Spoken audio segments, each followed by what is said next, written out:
দেশের সবচেয়ে বড় ভোগ্যপণ্যের বাজার খাতুনগঞ্জ এখনো পানির নিচে। নষ্ট হয়ে যাচ্ছে মজুদ পণ্য, এখনো বন্ধ বেচাকেনা, প্রভাব পড়ার আশঙ্কা নিত্যপণ্যের বাজারে। ফেনীতে বন্যা পরিস্থিতির আরো অবনতি, ভেসে গেছে বীজতলা, ফসলি জমি আর পুকুরের মাছ, দিশেহারা বানভাসী মানুষ। পাহাড় ধসে প্রাণহানি বাড়লেও টনক নড়ছে না পাহাড়ে ঝুঁকিপূর্ণ বসবাসকারীদের। কঠোর পদক্ষেপ নেওয়ার হুঁশিয়ারি প্রশাসনের। ছিটমহল বিনিময়ের আগে মিথ্যা পরিচয়ে নাগরিক হওয়ায় কুড়িগ্রামের দাসিয়ারছড়ার অনেকেই স্বস্তিতে নেই। জমির মালিকানা নিয়েও জটিলতার আশঙ্কা। এবং ঘুষের বিনিময়ে রাজস্ব ফাঁকির সুযোগ করে দেওয়ার অভিযোগে মাঠ কর্মকর্তাদের বিরুদ্ধে প্রস্তাবে রাজি না হলে পড়তে হয় নানা হয়রানিতে, বলছেন ব্যবসায়ীরা।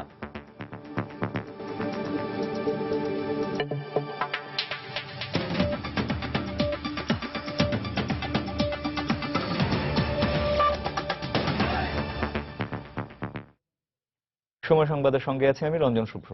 ঘূর্ণিঝড় ক্রোমেনের প্রভাবে সৃষ্ট জোয়ারের পানি ঢুকে পড়েছে দেশের ভোগ্যপণ্যের সবচেয়ে বড় পাইকারি বাজার চাকতাই খাতুনগঞ্জে। এতে 2000 দোকানের অন্তত 200 কোটি টাকার পণ্য নষ্ট হয়ে গেছে বলে দাবি ব্যবসায়ীদের। গত দুদিনে বেশিরভাগ সময় পুরো এলাকা হাঁটু পানিতে তলিয়েছিল। পণ্য নষ্ট হওয়ার পাশাপাশি জলাবদ্ধতার কারণে এখানে বেচাকেনাও অনেকটা বন্ধ রয়েছে। আর এর প্রভাবে নিত্যপণ্যের দাম বাড়ার আশঙ্কা ব্যবসায়ীদের। বিস্তারিত জানাচ্ছেন ফেরদৌস লিপি। বর্ষা মৌসুমে বৃষ্টির পাশাপাশি জোয়ারের পানি ঢুকে পড়ায় বন্দরনগরী চট্টগ্রামের নিম্ন অঞ্চলগুলোতে জলাবদ্ধতার সৃষ্টি হলেও দেশের নিত্য প্রয়োজনীয় পণ্যের কেন্দ্র চাকতাই খাতুনগঞ্জে তেমন পানি ওঠে না। কিন্তু ঘূর্ণিঝড় ক্রোমেনের প্রভাবে গত বুধবার থেকে আশপাশের এলাকায় জলাবদ্ধতার সৃষ্টি হয়। সেই সাথে যুক্ত হয় পূর্ণিমার জোয়ার। এতে শুক্রবার হঠাৎ করেই পানি ঢুকে পড়ে চাকতাই, খাতুনগঞ্জ এবং আসাদগঞ্জে। জোয়ারের পানি ঢুকে যায় ব্যবসা প্রতিষ্ঠান এবং গুদামে। এতে করে এখানকার 2000-এর বেশি দোকানে মজুতকৃত নিত্যপণ্য পানিতে ডুবে নষ্ট হয়ে যায়। এক একটি প্রতিষ্ঠানের 5 লাখ টাকা থেকে 20 লাখ টাকা পর্যন্ত ক্ষতি হয়েছে বলে দাবি ব্যবসায়ীদের। হঠাৎ করে পানি আসে, গুদাম ডুবে গেছে, প্রায় শতাধিক বস্তা ভিজে গেছে। তো পেঁয়াজের দাম তো বেশি, 50-60 টাকা পেঁয়াজ, অনেক টাকা ক্ষতি হয়ে যাবে। কদিন পরে আবার জোয়ার আসবে, আবার পানি আসবে, তো কবার মাল আনতে হবে, কবার বিজে কবারে আমরা ইয়ে করতে পারবো, এটা সম্ভব না। এই ক্ষতির লোকসান আমরা কেউ পোষাবো, কি করব, আমরা এখন অনেক দুশ্চিন্তা আছে। এদিকে দোকানে রাখা এইসব ভোগ্যপণ্য নষ্ট হয়ে যাওয়ায় আগামীতে নিত্যপণ্যের বাজারে প্রভাব পড়তে পারে বলে আশঙ্কা ব্যবসায়ীদের। ক্ষতি হচ্ছে প্রায় 300 বস্তা, 400 বস্তা মালের দাম 4 থেকে 5 লাখ টাকা। টাকাগুলো অনেক লোকসান হয়ে গেল, টাকাগুলো উঠাতে হবে না। পেঁয়াজ আর রসুন আমার বেশি ক্ষতি হয়েছে, সেগুলোতে বাজার অবশ্যই প্রভাব পড়বে, এগুলোর কারণে বাজার বাড়তে পারে। সরকার যদি আমাদেরকে কিছু দেয়, সহযোগিতা করে, সাহায্য করে, ক্ষতিপূরণ, তাহলে আমাদের বাড়বে। অন্যদিকে ব্যবসায়ীরা বলছেন চাকতাই খাল ভরাট হয়ে যাওয়ার পাশাপাশি ড্রেনেজ ব্যবস্থা সংস্কার না হওয়ায় এবার জোয়ারের পানি বাজারে প্রবেশ করেছে। এখানে হচ্ছে নিচু এলাকা, তার উপরের পানিগুলো আসে, এদিক থেকে আবার জোয়ারের পানি, যার কারণে এই সমস্যাটা হলো। এগুলো রোধ করতে হইলে আপনার প্রথমে ড্রেজিং, তারপর আপনার সুইচ গেটের প্রয়োজন হবে। মূলত দেশের বিভিন্ন স্থলবন্দর ও চট্টগ্রাম বন্দর দিয়ে আমদানিকৃত পণ্য প্রথমে এখানে আনা হয়। প্রতিদিন গড়ে 2500 কোটি টাকার বেশি লেনদেন হয় এখানে। ফেরদৌস লিপি, সময় সংবাদ, চট্টগ্রাম। ঘূর্ণিঝড় ক্রোমেনের প্রভাব, অতিবর্ষণ আর পাহাড়ি ঢলে ছোট ফেনী নদীর তীরবর্তী ফেনী সদর ও দাগনভূঞা উপজেলার বন্যা পরিস্থিতির আরো অবনতি হয়েছে। এখনো পানির নিচে তলিয়ে আছে 81টি গ্রাম। দিন যত গড়াচ্ছে বাড়ছে ক্ষতির পরিমাণও। চরম ক্ষতির মুখে পড়ে এখন দিশেহারা 1.5 লাখেরও বেশি বানভাসী মানুষ। এদিকে জেলা প্রশাসন বলছে ক্ষতিগ্রস্তদের সহায়তা করা হবে। জুলহাস তালুকদারের ক্যামেরায় বখতিয়ার মুন্নার রিপোর্ট। এমন থই থই পানির নিচে তলিয়ে আছে ফেনী সদরের শস্যদি, পাঁচগাছিয়া, দাগনমিয়া, রামনগর, ইয়াকুবপুর, রাজাপুর, সিন্দুরপুর ও জায়লস্কর ইউনিয়নের গ্রামের পর গ্রাম। এসব গ্রামের পানিবন্দী সংখ্যা ছাড়িয়েছে 1.5 লাখেরও বেশি। ঘূর্ণিঝড় ক্রোমেনের প্রভাবে সাগর উত্তাল থাকায় নামছে না ছোট ফেনী নদীর পানি। চাপও বাড়ছে ভাটির এই নদীর উজান থেকে আসা অতিবর্ষণ ও ভারতের ত্রিপুরা পাহাড়ি অঞ্চলের ঢলের পানির। কৃষি বিভাগের হিসেবে সবজি ও আউশ ফসল ছাড়া শুধু আমন বীজতলায় নষ্ট হয়েছে 750 হেক্টরেরও বেশি।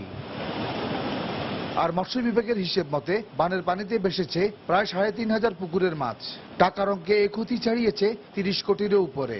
দিন যাইতেছে, রাস্তাও নষ্ট হইতেছে এবং যোগাযোগ ব্যবস্থা সম্পূর্ণ বিচ্ছিন্ন হয়ে যাচ্ছে। পানি বেশি দিন থাকার কারণে গর্বিটা নরম হয়ে গেছে, এখন অনেক ঘর হয়ে গেছে। আমাদের এখানে বীজতলা সব নষ্ট হয়ে গেছে। ব্যাংক ঋণ বিভিন্ন এনজিও সংস্থা থেকে টাকা নিয়ে ফিশারি করছে, এখন তো সব চলে গেছে। এখন আমরা তো মৃত্যু ফাঁদের মতো অবস্থা আমাদের।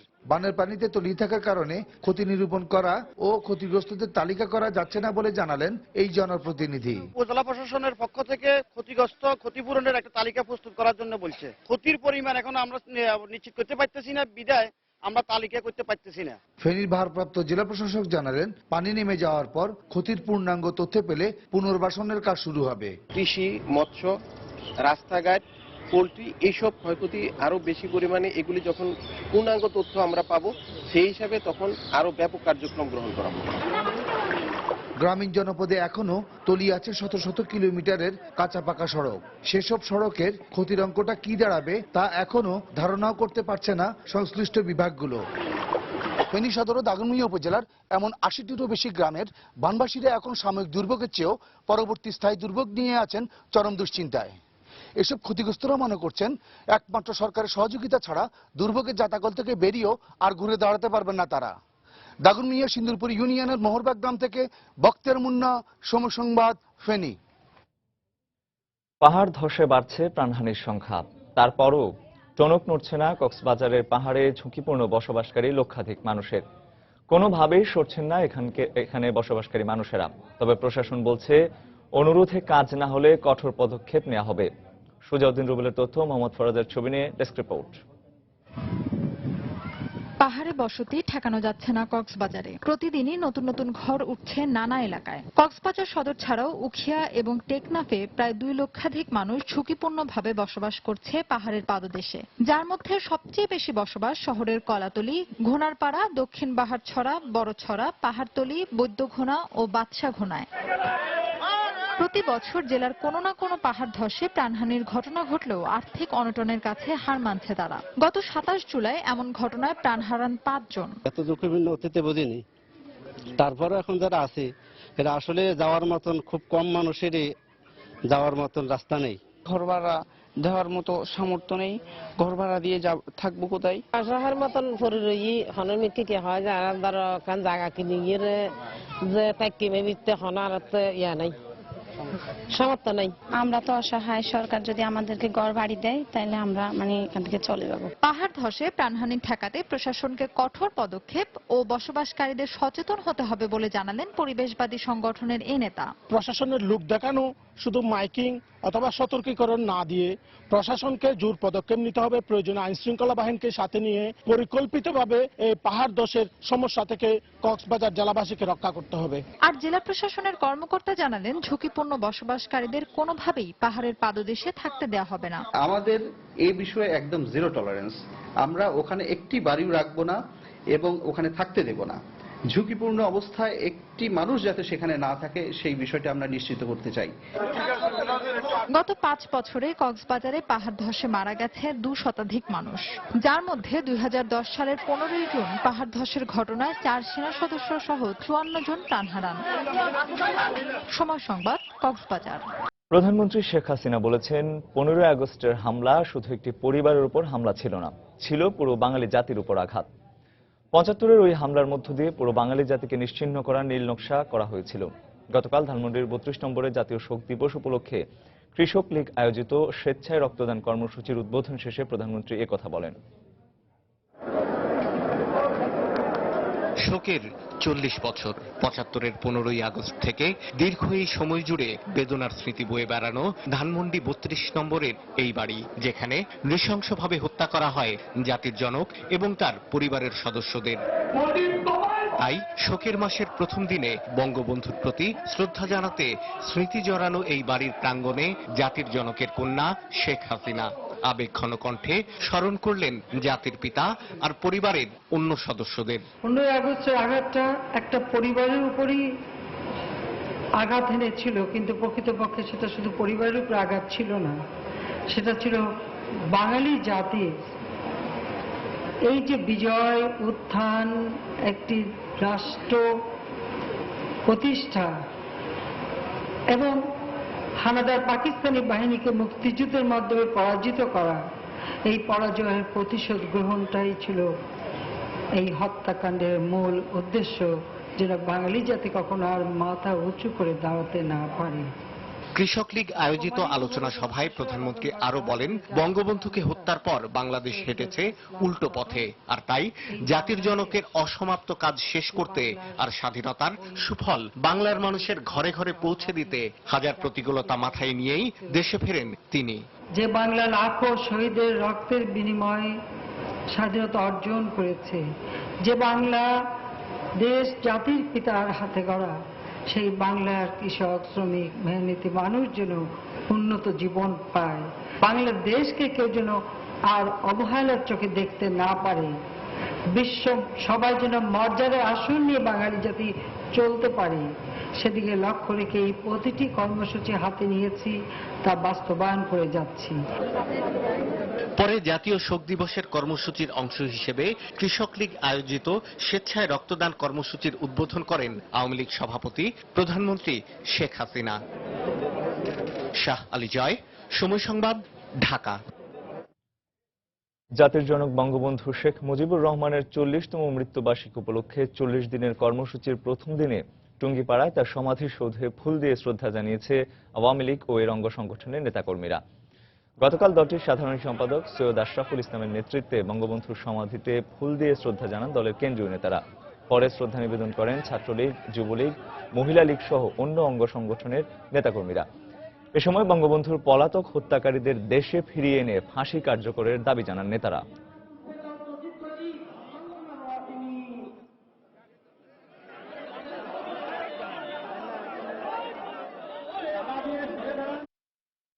বঙ্গবন্ধুর হত্যাকারী যারা এখনো বিদেশে পালিয়ে বেড়াচ্ছে তাদেরকে আনার প্রচেষ্টা আমাদের অব্যাহত রয়েছে। আজ হোক কাল হোক তাদেরকে ইনশাল্লাহ দেশে এনে আমরা বিচারের কাঠগড়ায় আমরা দাঁড় করিয়েছি এবং তাদের যে মৃত্যুদণ্ডাদেশ দেওয়া হয়েছে সেটা কার্যকর করা। 2019 সালের 29শে জানুয়ারির আগের 90 দিনের মধ্যে যে কোনো দিন নির্বাচন হবে এবং সেই নির্বাচনটা হবে বঙ্গবন্ধু কন্যা শেখ হাসিনা যিনি বাংলাদেশের প্রধানমন্ত্রী, তার অধীনে কোনো রূপরেখা, কোনো অন্য বিকল্প কোনো চিন্তা নাই এবং কোনো বিকল্প চিন্তার মধ্যে বাংলাদেশ আওয়ামী লীগ যাবে না। আগামী নির্বাচন হবে সেটা বর্তমান যে সংবিধানের অনুযায়ী এবং আমরা আশা করি যে সবাই সেই নির্বাচনে অংশগ্রহণ করবে। ইলেকশন বয়কট করা it's not a good politics. সুতরাং আবার যদি বিএনপি আপনার নির্বাচন বর্জন করে তাহলে তাদের অস্তিত্বই থাকবে না। নিরপেক্ষ সরকারের অধীনে নির্বাচন হলে বিএনপি অংশগ্রহণ করবে বলে দলীয় অবস্থান পুনর্ব্যক্ত করেছেন বিএনপি চেয়ারপারসন বেগম খালেদা জিয়া। গতরাতে গুলশান কার্যালয়ে রাজশাহী জাতীয়তাবাদী আইনজীবী ফোরামের নেতৃবৃন্দের সঙ্গে সাক্ষাৎ শেষে বক্তব্য দেন বেগম জিয়া। এ সময় কম বয়সীদের ভোটার করায় প্রধান নির্বাচন কমিশনের পদত্যাগেরও দাবি জানান তিনি।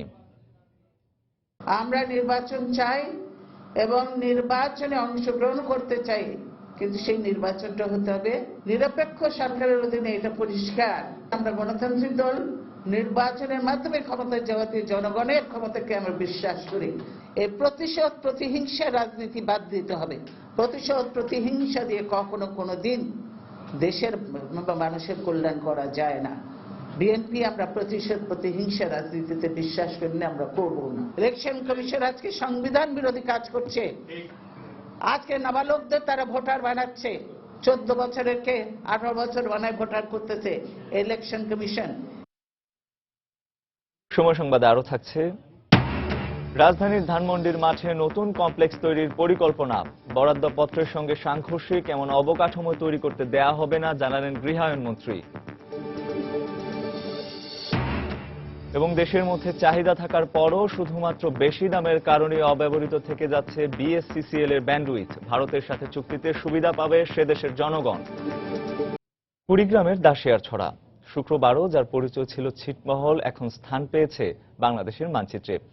দীর্ঘদিনের প্রতীক্ষার অবসান ঘটলেও বাসিন্দাদের অনেকের মনে নেই স্বস্তি। মিথ্যা পরিচয়ে আগেই নাগরিক হওয়ায় নতুন নাগরিকত্ব নিয়ে বিড়ম্বনায় পড়ার শঙ্কা তাদের। এ অবস্থায় ছিটমহল বিনিময় কমিটির নেতারা বলছেন সবকিছু বিবেচনায় নিয়েই পদক্ষেপ নিতে হবে সরকারকে। মুমিনুল ইসলাম মঞ্জুর তথ্য এবং রবিউল ইসলামের ছবি নিয়ে ডেস্ক রিপোর্ট। কুড়িগ্রামের ফুলবাড়ী উপজেলার অভ্যন্তরে অবস্থিত দাসিয়ারছড়া। শুক্রবারও এ জনপদের পরিচয় ছিল ছিটমহল হিসেবে, কিন্তু আগস্টের প্রথম প্রহরে অন্যান্য ছিটমহলের মতো এটিও স্থান পেয়েছে বাংলাদেশের মানচিত্রে। শনিবার সকাল থেকে এই এলাকায় উঠছে বাংলাদেশের জাতীয় পতাকা। দীর্ঘ ৬৮ বছরের বঞ্চনার পর জাতীয়তার স্বীকৃতি মেলায় বাঁধ ভাঙা উচ্ছ্বাস সবার চোখে মুখে। তবে এরপরও দাসিয়ার ছড়ার অনেক মানুষ যেন স্বস্তিতে নেই। জীবন জীবিকা ও লেখাপড়া সহ বিভিন্ন কাজে মিথ্যা পরিচয়ে আগেই বাংলাদেশের পরিচয়পত্র নিয়েছেন তারা। কিন্তু ছিটমহলের জনগণনার তালিকায় নাম থাকায় নতুন নাগরিকত্ব পাওয়া নিয়ে বিড়ম্বনায় পড়ার শঙ্কা তাদের। পাশাপাশি জমির মালিকানা নিয়ে জটিলতার আশঙ্কা অনেকের। এতদিন মিথ্যা ঠিকানা দিয়া আমাদের ছেলে মেয়েদের বাংলাদেশে লেখাপড়া শিখেছি। উচ্চশিক্ষা শিক্ষিত হওয়ার পর আমাকে ওই মিথ্যা ঠিকানার বলে এই চাকরি করতে হয়েছে। এখন আমরা সত্য পরিচয় জন্ম নিবন্ধন, এই দাসিয়ার ছড়া জন্ম নিবন্ধন দিয়ে লেখাপড়া করতে চাই। ৪ বছর আগে এই দাসিয়ার ছড়া আমি ৪৫ শতক জমি কিনেছি। সেই জমিনে কিন্তু মালিকের বন্ধু মরে গেছে। এখন আমরা সরকারের কাছে দাবি এই জমা জমিনগুলা যাতে আমার সুষ্ঠুভাবে শৃঙ্খলা মতো বজায় রাখা যায়। এই অবস্থায় সব দিক বিবেচনায় রেখে নাগরিকত্বের বিষয়ে পদক্ষেপ নেওয়ার দাবি জানালেন ছিটমহল বিনিময় সমন্বয় কমিটির নেতারা। যেহেতু এখন বাংলাদেশি হয়ে গেছি, এখন আমরা সমস্যার সমাধানের জন্য সরকারের কাছে আমরা আবেদন করতেছি। সরকারকে ইতিমধ্যে জানিয়েছি যে এই সমস্যাগুলি যেন বিবেচনা নিয়ে এসে কোন দেশের নাগরিক আমরা ছিটমহলের মানুষ হব সেই বিষয়টি ওনারা নিরূপণ করেন। কুড়িগ্রামে ভারতের ছিটমহল নামে থাকা 12টি জনপদ ১ আগস্ট থেকে অন্তর্ভুক্ত হয়েছে বাংলাদেশের মানচিত্রে। এ জনপদগুলোতে বাস করেন ৮,১৩২ জন মানুষ। এর মধ্যে দাসিয়ার ছড়ার লোকসংখ্যা ৬,৮৭৯ জন। সময় সংবাদ, কুড়িগ্রাম। নতুন করে বাংলাদেশের ভূখণ্ডে যোগ হওয়া ছিটমহলগুলোতে খুব শিগগিরই বিদ্যুৎ সংযোগ দেওয়ার পরিকল্পনার কথা জানিয়েছেন পল্লী বিদ্যুতায়ন বোর্ডের চেয়ারম্যান ব্রিগেডিয়ার জেনারেল মঈনুদ্দিন। এছাড়াও সর্বনিম্ন বিদ্যুৎ ব্যবহারকারীদের ক্ষেত্রে বিদ্যুতের দাম বাড়ানোর কোনো পরিকল্পনা আপাতত সরকারের নেই বলে আশ্বস্ত করেছেন বিদ্যুৎ প্রতিমন্ত্রী নসরুল হামিদ। গতকাল সকালে রাজধানীর পল্লী বিদ্যুতায়ন বোর্ড সদর দফতরে দেশের ৭৭টি পল্লী বিদ্যুৎ সমিতির জেনারেল ম্যানেজারদের এক সম্মেলনে সদ্য বিলুপ্ত ছিটমহলগুলোর প্রায় ৭,৫০০ পরিবারকে বিদ্যুৎ পৌঁছে দেওয়ার কথা জানানো হয়। একই অনুষ্ঠানে বিদ্যুৎ প্রতিমন্ত্রী বলেন, খুচরা পর্যায়ে বিদ্যুতের সর্বনিম্ন ব্যবহারকারীদের বিদ্যুৎ বিল আপাতত বাড়ানো হচ্ছে না।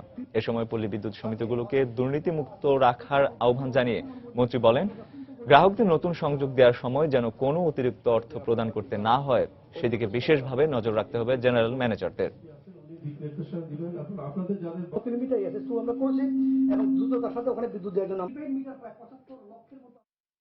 আর এই বিল স্যার আপনার ইয়াতে ৩টা আমার সমিতি স্যার কুড়িগ্রাম, নীলফামারী এবং ঠাকুরগাঁও আমরা স্যার অ্যাসেস করেছি। স্যার আমাদের ছিটমহলের সংখ্যা ২৭টা স্যার, এবং এখানে প্রায় ৭,৮০০ পরিবারকে আমরা স্যার বিদ্যুৎ সংযোগ দিতে পারবো। এই জন্য প্রয়োজন হবে ১৫১ কিলোমিটার এসএস 2 আমরা করেছি, এবং দ্রুততার সাথে ওখানে বিদ্যুৎ দেওয়ার জন্য আমরা ব্যবস্থা নেব ইনশাল্লাহ। স্যার নিম্ন পর্যায়ে লাইফ লাইনের বিদ্যুতের দাম আগামীতে বৃদ্ধি হবে না, আমরা সেই জায়গাটা রাখতে চাই। আমাদের সাধারণ জনগণ যারা আছেন তারা মাত্র বিদ্যুতের সুবিধা পাচ্ছেন, সেই জায়গায় এই মুহূর্তে আমরা তাদের উপর এক্সট্রা বার্ডেন দিতে চাই না। 76% গ্রাহক বিগত সময় থেকে এখনকার সময় বিদ্যুতের অবস্থার জন্য তারা স্যাটিসফাই।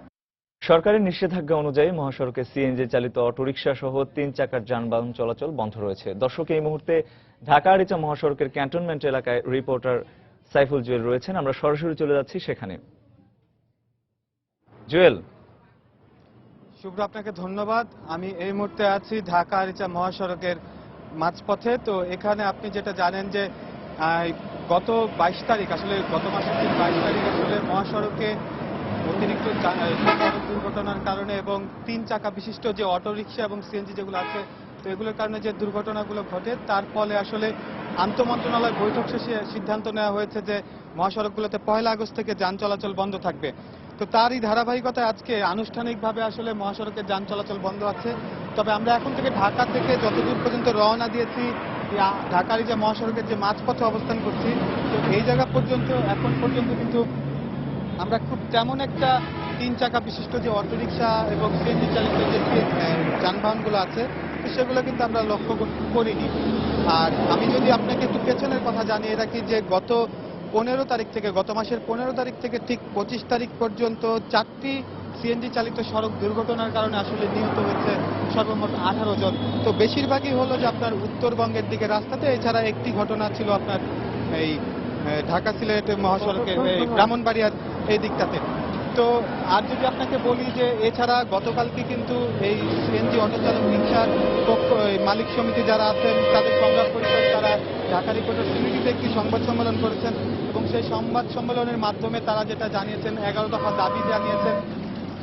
একই সাথে তারা বলেছেন যে আসলে মহাসড়কে যে সড়ক দুর্ঘটনাগুলো ঘটে তো এর জন্য আসলে তারা দায়ী নয় এবং এজন্য তারা বলেছেন যে সরকারকে তাদের সাথে আলাপ আলোচনা করে আসলে মূলত তাদের সাথে তাদের বিষয়ে সিদ্ধান্ত নেওয়ার জন্য, এবং তারা একটা বিশাল পরিসংখ্যান দাঁড় করিয়েছেন যে প্রতিদিন প্রায় 2 লক্ষ সিএনজি অটোরিকশা মহাসড়কে চলাচল করে এবং এর সাথে প্রায় 10 লক্ষ যাত্রী এবং তাদের পরিবারও এর সাথে জড়িত। তো যে কারণে আসলে তারা বলছেন যে এই বিশাল জনগোষ্ঠীকে আসলে বিচ্যুত করার জন্য তাদের সাথে আসলে যোগাযোগ করা দরকার। তো এই ছিল আমার কাছে সর্বশেষ তথ্য। দর্শক, ঢাকা আরিচা মহাসড়ক থেকে এতক্ষণ আমাদের সঙ্গে ছিলেন সহকর্মী সাইফুল জুয়েল। তিনি জানাচ্ছিলেন মহাসড়কে সিএনজি চালিত অটোরিকশা সহ 3 চাকার যানবাহন চলাচলের সরকারি নিষেধাজ্ঞার পর সেখানকার খবরাখবর। মহাসড়কে 3 চাকার যানবাহন চলাচল বন্ধে সরকারি সিদ্ধান্তের প্রতিবাদে সিলেটে চলছে অটোরিকশা ধর্মঘট। ভোর থেকে অনির্দিষ্টকালেরই ধর্মঘট শুরু হয়।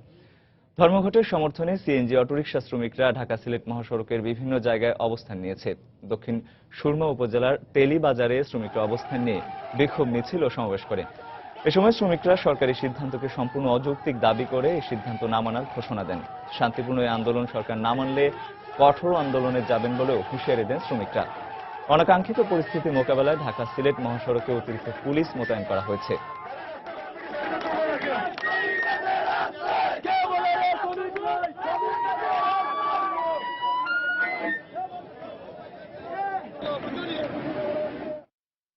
আমাদেরকে বিকল্প রাস্তা না দিয়ে উনি হাইওয়ে রোডে কেন আমাদের এই নিরীহ এত গরিব শ্রমিকদের নিয়ে আমরা কোথায় যাইমু? আমরা খুব খারাপ হর আপনার, আমরা কিস্তির গাড়ি আপনার বুঝিনি, আমরা রোডে ঘাটে চলতাম পারলাম না। ওখানে যদি তারা এই ধরনের ব্যবহার করে আমরা যাইতাম কেন? আমরা তো যাওয়ার রাস্তা নাই। এই মহাসড়কের মধ্য দিয়ে 4টি উপজেলা বিদ্যমান। এই উপজেলার লক্ষ লক্ষ যাত্রী সাধারণের একমাত্র বাহন হচ্ছে সিএনজি অটোরিকশা। আর বিকল্প কোনো রাস্তা নাই যে রাস্তা দিয়ে শহরে ঢুকবে। এর প্রতিবাদেই আমাদের আজকের এই ধর্মঘট। জেলা প্রশাসকের কার্যালয়ে এই সংশ্লিষ্ট বিষয়ে মিটিং আছে। সিএনজি যারা শ্রমিক সমিতি আছে তারা থাকবে, পুলিশের প্রতিনিধি থাকবে, বিআরটির প্রতিনিধি থাকবে, সবাই থাকবে। মিটিংয়ে আমি মনে হয় একটা শান্তিপূর্ণ সমাধান হবে। রাস্তা ছেড়ে আপনারা রাস্তার পাশে আপনাদের কর্মসূচি করেন, যাতে কোনো বাস বা ট্রাক বা অন্য কোনো যে যান চলাচল করছে তারা যেন বাধা সৃষ্টি না করে। মহাসড়কে সিএনজি চালিত অটোরিকশা সহ 3 চাকার যানবাহন চলাচলের সরকারি নিষেধাজ্ঞা প্রত্যাহারের দাবিতে সিলেটে অবস্থান ধর্মঘট পালন করছে অটোরিকশা শ্রমিক ইউনিয়ন। দর্শক, এই মুহূর্তে ঢাকা সিলেট মহাসড়কের তেলিবাজার এলাকায় আছেন রিপোর্টার আব্দুল আহাদ। আমরা এখন সরাসরি চলে যাচ্ছি তার কাছে। আহাদ।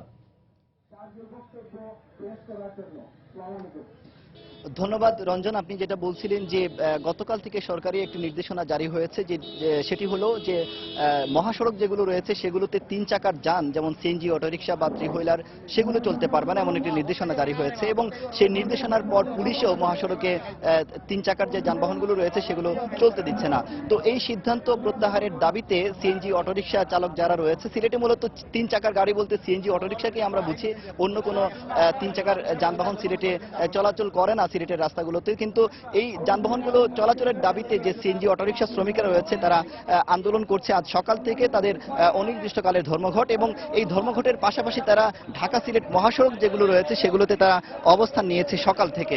আপনারা যেটা দেখতে পাচ্ছেন যে আমি এখন দাঁড়িয়ে আছি সিলেটের দক্ষিণ সুরমা উপজেলার ঢাকা সিলেট মহাসড়কের তেলিবাজার এলাকায়। এই এলাকায় আমরা সকাল থেকে দেখেছি যে এখানে প্রায় 1000 থেকে 1500 সিএনজি অটোরিকশা তারা রাস্তার পাশে দাঁড় করিয়ে রেখেছে এবং এখানে তারা বিক্ষোভ মিছিল এবং সমাবেশ করছে। তো এই সমাবেশে যে শ্রমিকরা রয়েছে তাদের সাথে আমরা কথা বলেছি। তারা বলেছে সিলেটের যে 4টি উপজেলা, এই উপজেলার একমাত্র যাতায়াতের সড়ক হচ্ছে এই ঢাকা সিলেট মহাসড়ক, যেমন দক্ষিণ সুরমা, বিশ্বনাথ, বালাগঞ্জ এবং উসমানীনগর উপজেলা। এই উপজেলার যাতায়াতের একমাত্র সড়ক কিন্তু এই মহাসড়ক। তো তারা বলছে যে বিকল্প সড়ক না দিয়ে যে এমন একটি সিদ্ধান্ত সরকারের পক্ষ থেকে এসেছে, সেই সিদ্ধান্ত তারা মানতে পারবেন না। যে এই কারণে যে তাদের বিকল্প রাস্তা নেই, তাদের অন্য জায়গায় চলাচলের কোনো সুযোগ নেই। তাদের মূলত তারা বলছে এইটি তাদের পেটে লাথি মারার মতো একটি অবস্থা। তাদের প্রায় 60,000 সিএনজি অটোরিকশা বৈধ এবং অবৈধ সিলেটে আছে এবং এর সাথে জড়িত কয়েক লাখ মানুষ। এই কারণে তারা এই সিদ্ধান্ত বাতিলের দাবি জানাচ্ছে। তো আমি কথা বলেছিলাম পুলিশের একজন কর্মকর্তার সাথে, তিনি বলেছেন যে শ্রমিকরা যদি মহাসড়ক অবরোধ করার চেষ্টা করে তবে তারা তা করতে দিবেন না, তাদেরকে এই জায়গা থেকে তারা সরিয়ে দিবেন। কিন্তু যতক্ষণ পর্যন্ত তারা এই শান্তিপূর্ণভাবে তাদের আন্দোলন করবে ততক্ষণ তারা পুলিশ তাদেরকে কোনো বাধা দিবে না, এমনটি আমাদের পুলিশের যে এডিসি আছেন জিদান আল মুসা তিনি আমাদেরকে নিশ্চিত করেছেন। তো আমরা জেলা প্রশাসনের পক্ষ থেকে একটি তথ্য জেনেছি যে দুপুর 12:30টার সময় জেলা প্রশাসনের সাথে শ্রমিকদের একটি বৈঠক রয়েছে। সেই বৈঠকে হয়তো একটি সিদ্ধান্ত আসতে পারে যে তাদের এই ধর্মঘট প্রত্যাহারের বিষয়ে। তো কিন্তু শ্রমিকরা বলেছে যে যদি একমাত্র তাদের দাবি যে মহাসড়কে তাদের যানবাহন চলাচলের সুযোগ দিতে হবে, অন্যথায় তারা সরবেন না এবং আগামীকাল থেকে তারা আরো কঠোর আন্দোলনের হুঁশিয়ারি দিয়েছেন এবং এই মহাসড়কে তারা কোনো যানবাহনও চলতে দিবেন না, এমনটি আমাদেরকে বলেছেন। তো রঞ্জন, এই ছিল আমার হাতে এখনো পর্যন্ত এই অবরোধ কর্মসূচির সর্বশেষ খবর। রঞ্জন। দর্শক, ঢাকা সিলেট মহাসড়কের তেলিবাজার এলাকা থেকে অবরোধ কর্মসূচির খবরাখবর জানাচ্ছিলেন সহকর্মী আব্দুল আহাদ। রাজধানীর ধানমন্ডির মাঠের একতলা ক্লাব ভবনটি ভেঙে নতুন করে কমপ্লেক্স তৈরির পরিকল্পনা নিয়েছে আবাহনী। রাজুক বলছে নতুন করে একতলা একটি ভবন তৈরির অনুমোদন দেওয়া হয়েছে তাদের। তবে মাঠটির বরাদ্দপত্রের সঙ্গে সাংঘর্ষিক এমন কোনো অবকাঠামো তৈরির সুযোগ দেওয়া হবে না বলে জানিয়ে দিয়েছেন গৃহায়ন ও গণপূর্তমন্ত্রী। তবে আবাহনী কর্তৃপক্ষ বলছে অনুমোদন নিয়েই প্রায় 500 কোটি টাকা ব্যয়ে বহুতল কমপ্লেক্স তৈরির সিদ্ধান্ত নেওয়া হয়েছে। বিস্তারিত এমআর আমিনের রিপোর্টে। 1998 সালে আবাহনী কর্তৃপক্ষকে 9.759 একরের এই মাঠটি ইজারা দেয় গৃহায়ন ও গণপূর্ত মন্ত্রণালয়। মাঠটির উত্তর পশ্চিম পাশে ক্লাবের অফিস ও ইনডোর বাস্কেটবল স্থাপনা রয়েছে। দক্ষিণ পাশে ইনডোর ক্রিকেটেরও অফিস রয়েছে। এদিকে ইজারার বরাদ্দপত্রে বেশ কয়েকটি শর্ত বেঁধে দেয় ওই মন্ত্রণালয়। এর মধ্যে মাঠটির কোনো মৌলিক পরিবর্তন, বাণিজ্যিক স্থাপনা নির্মাণ, খেলাধুলা সম্পর্কযুক্ত স্থাপনা ব্যতীত কোনো স্থাপনা নির্মাণ করা যাবে না। তবে মাঠ কর্তৃপক্ষ বলছেন শর্ত মেনেই কমিউনিটি সেন্টার, হেলথ ক্লাব ও টেন্ট তৈরি করা হচ্ছে। আমাদের কিন্তু খুব বেশি জায়গা লাগছে না, কারণ এখানে 3টা বিল্ডিং, তিনটা বিল্ডিং, একটাতে প্লেয়াররা থাকবে, একটা ক্লাব, ওখানে আপনার জিমনেশিয়াম থেকে শুরু করে সুইমিং পুল, জ্যাকুজি যা আছে সব আলাদা, মেয়েদের এবং ছেলেদের। একটা হেলথ ক্লাব হচ্ছে, আর একটা কমিউনিটি সেন্টার। আমাদের এখন যে প্রোগ্রাম আছে, কমিউনিটি সেন্টার দোতলা, ক্লাব হবে দোতলা। হেলথ ক্লাবটা এক্স্যাক্টলি কত আমার ঠিক মনে নেই, তো 2-3 তলার বেশি হওয়ার কোনো সুযোগ নেই। আবাহনী কর্তৃপক্ষ কমপ্লেক্স তৈরির আবেদন করলেও রাজুক বলছে মাঠটির পূর্ব পাশে নতুন করে একতলা ভবনের অনুমোদন দেওয়া হয়েছে। রাজুক এই একতলা বিশিষ্ট খেলাধুলা সংশ্লিষ্ট ব্যবহারের উপযোগী একটি 4 মিটার উচ্চতার একটি নকশা অনুমোদন করেছে। ইজারার শর্ত ভঙ্গ হয় মাঠে এমন কোন ধরনের কাঠামো নির্মাণের অনুমোদন দেয়া হবে না বলে জানালেন গৃহায়ন ও গণপূর্ত মন্ত্রী। এখানে কোনো বাণিজ্যিক ভবন করা যাবে না এবং বাণিজ্যিকভাবে লাভজনক হবে এরকম কোনো কিছু করা যাবে না। শুধু খেলার মাঠ বরাদ্দে যেটা করছি আমরা, যেই নিয়ম কারণে এর সাথে যদি সাংঘর্ষিক হয়, উইল নট অ্যালাউ দিস। ছোট বড় সব বয়সী মানুষ ক্রীড়া চর্চা করে থাকেন ধানমন্ডি আবাহনীর এই মাঠটিতে। এরই একটি অংশ জুড়ে তৈরি হতে যাচ্ছে একটি অবকাঠামো। তাতে মাঠটি যেমন সংকীর্ণ হতে যাচ্ছে, তেমনি প্রবেশাধিকারও নিয়ন্ত্রণ হবে বলে শঙ্কা ক্রীড়াপ্রেমীদের। তাই এখনই এটি নিয়ন্ত্রণে কার্যকরী পদক্ষেপ নেবে প্রশাসন, এমনটাই দাবি তাদের। এমআর আমিন, সময় সংবাদ, ঢাকা। বরগুনায় 2 শিশু কন্যাকে হত্যার পর আত্মহত্যা করেছেন মা। গতকাল রাতে সদর উপজেলার লেমুয়ায় এই ঘটনা ঘটে। এতে জড়িত সন্দেহে নিহত 2 শিশুর বাবাকে আটক করেছে পুলিশ। পুলিশ জানায়, গতকাল রাতে ঘরের দরজা জানালা বন্ধ দেখতে পায় বাড়ির কাজের লোক হারুন। পরে অনেক ডাকাডাকির পরও দরজা না খুললে হারুন জানালা ভেঙে ভেতরে ঢুকে শিশু তায়েবা ও মৌমি সহ মা রোজিকে অচেতন অবস্থায় পড়ে থাকতে দেখেন। পরে তাদের উদ্ধার করে বরগুনা জেনারেল হাসপাতালে ভর্তি করলে 2 শিশুকে মৃত ঘোষণা করেন চিকিৎসক। এছাড়া আশঙ্কাজনক অবস্থায় রোজিকে বরিশাল শেরি বাংলা মেডিকেল কলেজ হাসপাতালে পাঠানো হলে পথে তার মৃত্যু হয়। এদিকে পারিবারিক কলহের জের ধরে এই ঘটনা ঘটেছে কিনা তা খতিয়ে দেখা হচ্ছে বলে জানিয়েছে পুলিশ।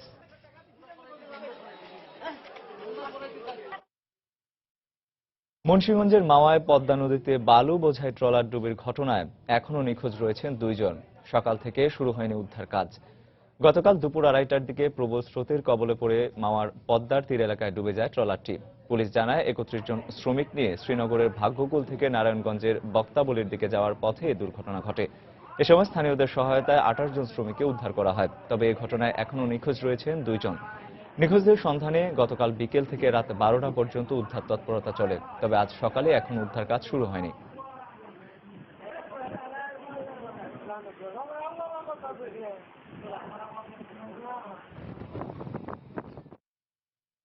বৈরী আবহাওয়ার কারণে প্রায় 18 ঘন্টা বন্ধ থাকার পর মানিকগঞ্জের পাটুরিয়া দৌলতদিয়া নৌরুটে ফেরি ও লঞ্চ চলাচল শুরু হয়েছে। বিআইডব্লিউটিসির পাটুরিয়া ঘাটের এজিএম জানান, গতকাল সকাল থেকে বন্ধ করে দেওয়া হয় লঞ্চ চলাচল। পরে আবহাওয়া স্বাভাবিক না হয় দুপুর 12টার দিকে বন্ধ করে দেওয়া হয় ফেরি চলাচলও। আজ সকাল 6টার দিকে আবহাওয়া অনুকূলে আসলে পুনরায় ফেরি ও লঞ্চ চলাচল স্বাভাবিক হয়। এদিকে এখনো ঘাট এলাকায় 4 শতাধিক যানবাহন পাড়ের অপেক্ষা আটকে আছে বলে জানান তিনি।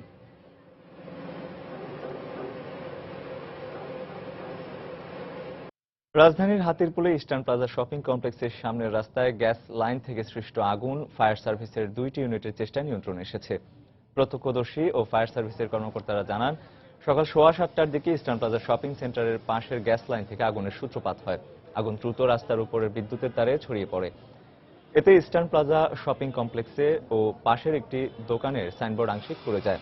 পরে খবর পেয়ে পলাশী ফায়ার স্টেশন থেকে 2টি ইউনিট এসে 10 মিনিটের চেষ্টায় আগুন নিয়ন্ত্রণে আনে।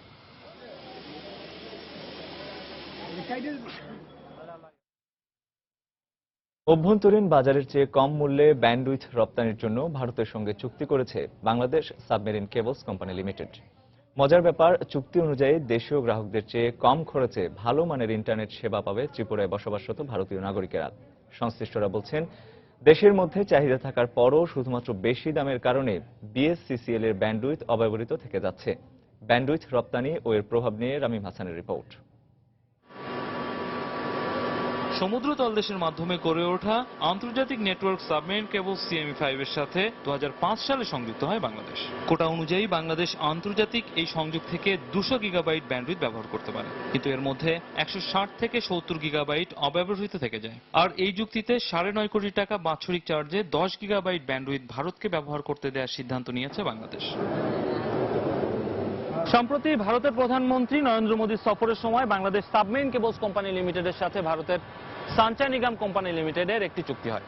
চুক্তি অনুযায়ী বাংলাদেশের অব্যবহৃত ব্যান্ডউইথ থেকে প্রতি মেগাবিট ব্যান্ডউইথ ভারতের ত্রিপুরা রাজ্যে $10 অর্থাৎ 780 থেকে 90 টাকা দরে MBBS পৌঁছে দেবে ভারতের ত্রিপুরা রাজ্যে।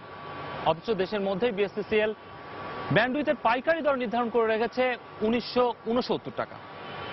আর তাই স্বভাবতই প্রশ্ন জাগে, দেশ এবং দেশের বাইরে ব্যান্ডউইথের এই দামের পার্থক্যটা কেন?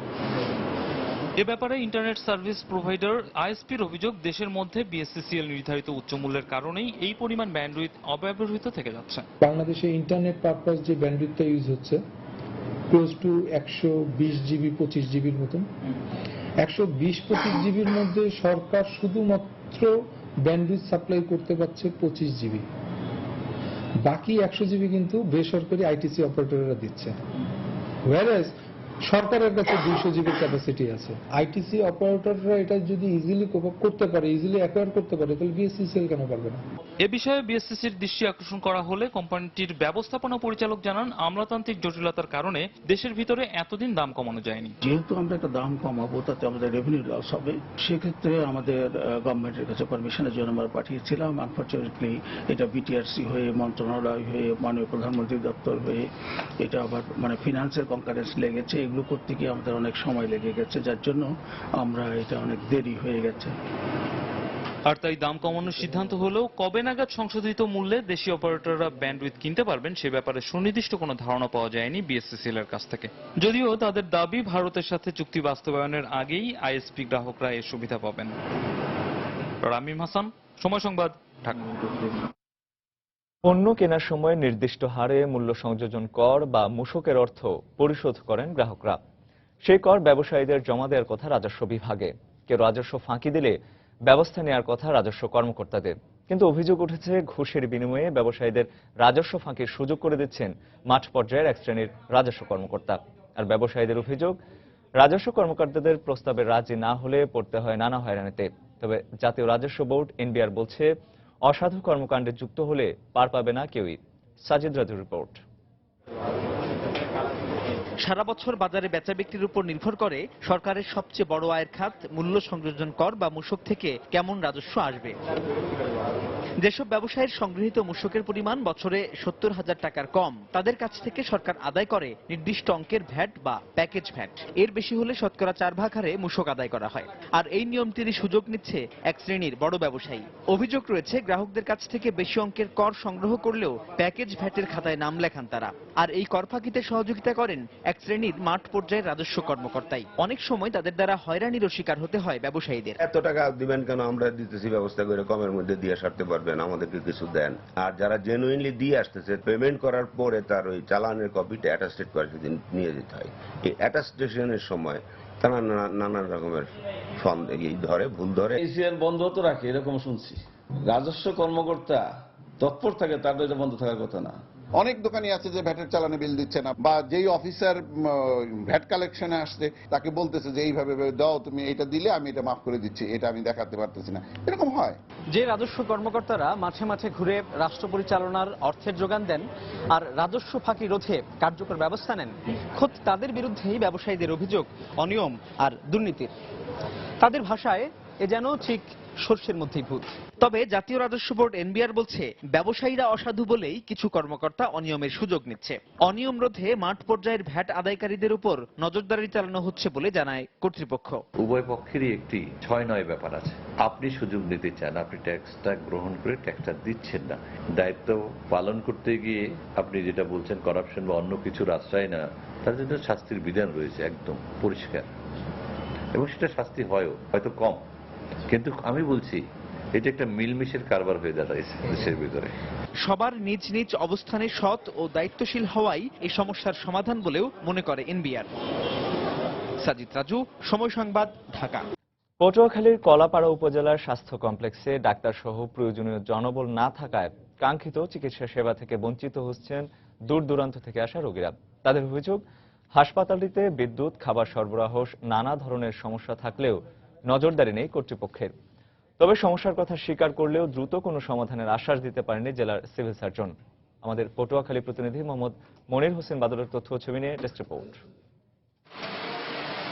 পটুয়াখালীর কলাপাড়া উপজেলায় 2 লাখ মানুষের চিকিৎসা সেবার জন্য 50 শয্যার এই স্বাস্থ্য কমপ্লেক্সটি, যেখানে প্রয়োজনীয় যন্ত্রপাতি থাকলেও নেই পর্যাপ্ত অভিজ্ঞ টেকনিশিয়ান। 40 কিলোওয়াটের একটি জেনারেটর থাকা সত্ত্বেও লোডশেডিং হলেই থমকে যাচ্ছে হাসপাতালের গুরুত্বপূর্ণ সব কার্যক্রম। এছাড়া ওষুধের অপ্রতুলতা, নিম্নমানের খাবার ও অস্বাস্থ্যকর পরিবেশ সহ নানা অভিযোগ তো রয়েছেই। ডাক্তার সংকট দীর্ঘদিন ধরে, তারপর সরকার কিছু ডাক্তার এখানে পোস্টিং দিলেও কোনো ডাক্তার এখানে অবস্থান করতে চাচ্ছে না।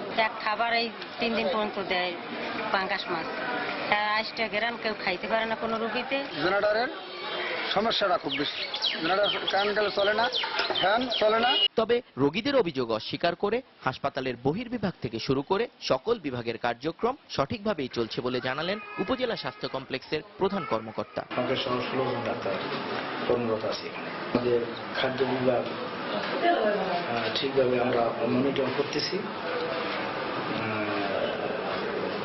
সমস্যা ছিল না, আসার পর থেকে আমি আর ঠিক হয়েছি। অবশ্য হাসপাতালের সমস্যাগুলোর কথা স্বীকার করলেন জেলা স্বাস্থ্য সেবার শীর্ষ কর্মকর্তা। তবে শিগগিরই সমস্যা সমাধানের কোনো আশ্বাস দিতে পারেননি তিনি। ইউনিয়ন পর্যায়ে এখনো পর্যন্ত সব জায়গায় স্ট্রাকচার না থাকার কারণে কিছু কিছু ডাক্তার সাহেবদেরকে আমাদের কলাপাড়া উপজেলায় এনে কাজ করানো হচ্ছে। যেহেতু বাহিরে কিছু ডিজিটাল এক্সরে এসেছে, সে কারণে এক্সরে ব্যাপারে আমাদের একটু সীমাবদ্ধতা আছে। 1949 সালে মাত্র 4টি শয্যা নিয়ে শুরু হয়েছিল কলাপাড়া স্বাস্থ্য কমপ্লেক্সের কার্যক্রম। পরবর্তীতে ক্রমান্বয়ে উন্নীত করা হয় 50 শয্যায়। এখানে ডাক্তারের 21টি পদ থাকলেও নিয়মিত চিকিৎসা সেবা চলছে মাত্র 4 জন নিয়ে।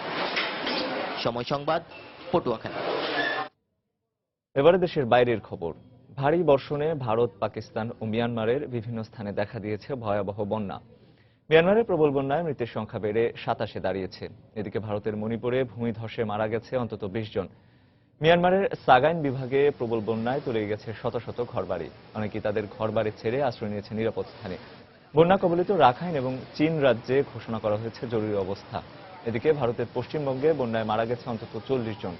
রাজ্য সরকার মৃত পরিবারকে 4 লাখ রুপি করে দেওয়ার ঘোষণা দিয়েছেন। মিয়ানমার সীমান্ত সংলগ্ন কুকি উপজাতি অধ্যুষিত জৌমল নামের একটি গ্রাম ধসে সম্পূর্ণ বিলীন হয়ে গেছে। এতে মৃতের সংখ্যা 20 হলেও তা আরও বাড়তে পারে বলে আশঙ্কা করা হচ্ছে। এদিকে পাকিস্তানের খাইবার পাখতুনখোয়ায় বৃষ্টির কারণে দেখা দিয়েছে প্রবল বন্যা, তবে সেখানে এখনও হতাহতের কোনো খবর পাওয়া যায়নি। প্রথমবারের মতো এক অডিও বার্তা প্রকাশ করেছে আফগান তালেবানের নেতৃত্বে আসা মোল্লা আখতার মনসুর। সাবেক তালেবান শীর্ষ নেতা মোল্লা ওমরের মৃত্যুর পর তার স্থলাভিষিক্ত হন তিনি। অডিও বার্তায় তালেবান সমর্থকদের একতাবদ্ধ থাকার আহ্বান জানান মনসুর। সেই সঙ্গে দেশে ইসলামিক শাসন বাস্তবায়নের লড়াই চালিয়ে যাওয়ার বিষয়েও দৃঢ় প্রত্যয় ব্যক্ত করেন তালেবানের এই শীর্ষ নেতা। এদিকে ইসলামী শরিয়া ভঙ্গ করে তালেবানের সব সদস্যদের সমর্থন ও মতামত ছাড়াই মোল্লা আখতার মনসুরকে তালেবানের নতুন শীর্ষ নেতা হিসেবে নির্বাচন করা হয়েছে বলে বিবিসিকে জানিয়েছেন তালেবানের এক মুখপাত্র। বাংলাদেশ দক্ষিণ আফ্রিকা টেস্ট সিরিজ প্রসঙ্গ। আবারও বৃষ্টির হানায় শুরু হতে দেরি হচ্ছে ঢাকা টেস্টের চতুর্থ দিনের খেলা। এর আগে টানা বৃষ্টির কারণে টেস্টের দ্বিতীয় ও তৃতীয় দিন মাঠে গড়েনি একটিও বল। অনাকাঙ্ক্ষিত বৃষ্টির কারণে আজও খেলা পরিত্যক্ত হলে সম্ভাবনা রয়েছে ম্যাচ পরিত্যক্ত হওয়ার। প্রথম দিনে 8 উইকেটে 246 রান সংগ্রহ করে বাংলাদেশ। 13 রানে অপরাজিত থাকা নাসির হোসেন নতুন ব্যাটসম্যানের সঙ্গে চতুর্থ দিনের খেলা শুরু করবেন।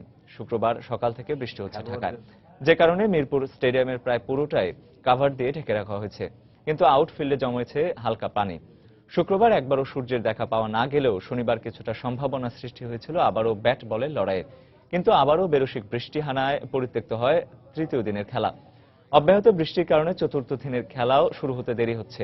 সিরিজের প্রথম টেস্টে টানা 2 দিন বৃষ্টির কারণে পণ্ড হওয়ায় ম্যাচ ড্র হয়েছিল।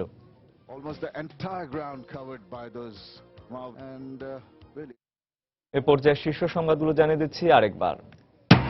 মহাসড়কে 3 চাকার যান চলাচল বন্ধে সরকারি সিদ্ধান্ত মানছে না অটোরিকশা শ্রমিকরা। দেশের বিভিন্ন জায়গায় বিক্ষোভ, অবরোধ করে বিশৃঙ্খলা সৃষ্টির চেষ্টা। জোয়ারের পানি ঢুকে দেশের সবচেয়ে বড় পাইকারি বাজার চট্টগ্রামের খাতুনগঞ্জে অন্তত 200 কোটি টাকার ভোগ্যপণ্য নষ্ট, প্রভাব পড়ার আশঙ্কা নিত্যপণ্যের বাজারে। ফেনীতে বন্যা পরিস্থিতির আরও অবনতি, ভেসে গেছে বীজতলা, ফসল জমি আর পুকুরের মাছ, দিশেহারা বানভাসী মানুষ। পাহাড় ধসে প্রাণহানি বাড়লেও টনক নড়ছে না পাহাড়ে ঝুঁকিপূর্ণ বসবাসকারীদের, কঠোর পদক্ষেপ নেওয়ার হুঁশিয়ারি প্রশাসনের। এবং ঘুষের বিনিময়ে রাজস্ব ফাঁকির সুযোগ করে দেওয়ার অভিযোগ মাঠ কর্মকর্তাদের বিরুদ্ধে, প্রস্তাবে রাজি না হলে পড়তে হয় নানা হয়রানিতে, বলছেন ব্যবসায়ীরা।